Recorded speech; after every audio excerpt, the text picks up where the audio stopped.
माँ के आंसू। राधा बहन का इकलौता बेटा अमेरिका में रहता था।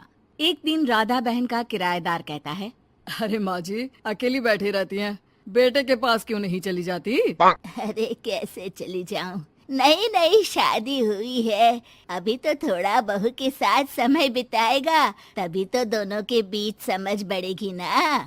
अरे कैसी बात कर रही हैं माँ जी, समझ बढ़ाने के लिए 5 साल काफी होते हैं। 5 साल की शादी को कोई नई शादी नहीं कहता। हाँ वो तो है। आया था पिछले साल उसका फोन, पूछ रहा था कैसी हो, पर अब तो काफी साल हो गए, कोई फोन भी नहीं आता। तभी फोन की बेल बजती है। लो 100 साल की उम्र है, आ गया मेरे मयंक का फोन। अच्छा, कैसे पता कि ये फोन उसी का है? अरे कैसे पता नहीं चलेगा, माँ हूँ मैं। अरे रहने दो माँ जी, 1 साल से जिसका फोन नहीं आएगा वो अब क्या करेगा? होता भी वही है। फोन पर मयंक है। कैसी हो माँ? अरे बेटा, तेरी आवाज सुन ली, अब तो मौत भी क्यों ना आ जाए, बहुत याद आती है बेटा। माँ मैं वो ऑफिस में था। अच्छा माँ, वो रीना बोल रही थी कि तुम अकेली रहती हो इंडिया में, वो ठीक नहीं है। अब बुजुर्ग भी तो हो रही हो, अकेले पकाना खिलाना, वो चाह रही है कि अब तुम यहीं आ जाओ, हम लोग साथ रहते हैं ना। राधा बहन की आंख से पानी गिरने लगता है। वो कुछ नहीं बोल पाती। माँ हेलो, सुन रही हो ना माँ?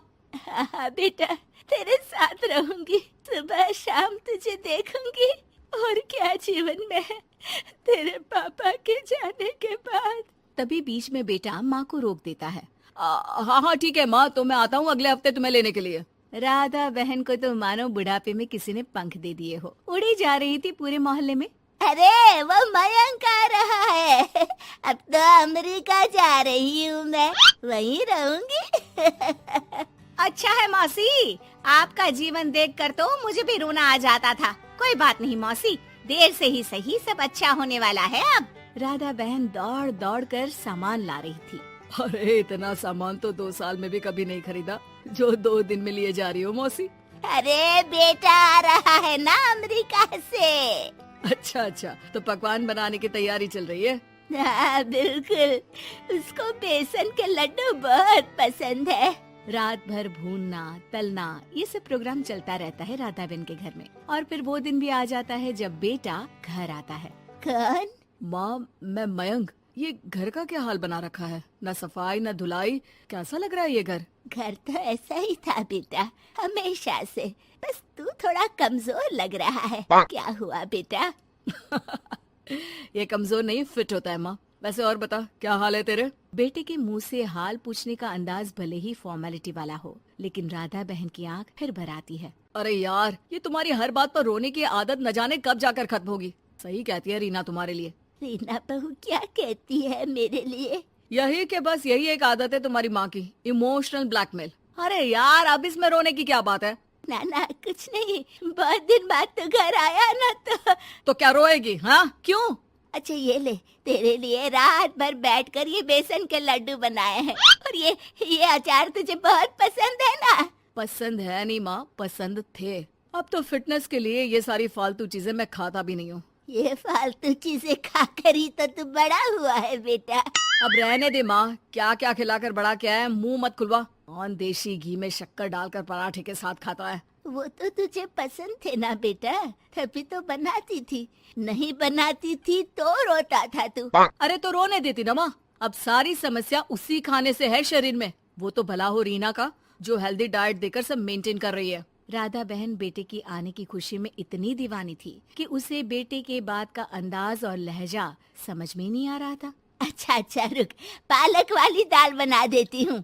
रहने दे माँ, मैं होटल से ऑर्डर कर देता हूँ। इतने साल बाद होटल का खाना, माँ के खाने की याद नहीं आती थी।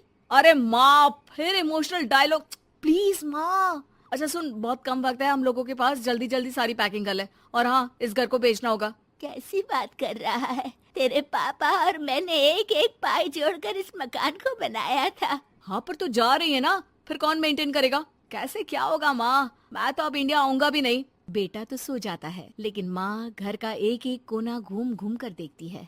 सही बात है, क्यों मोह माया जोड़ रही हूँ मैं इस घर से? आखिर बेटे के साथ रहना ही तो होता है हर माँ बाप को।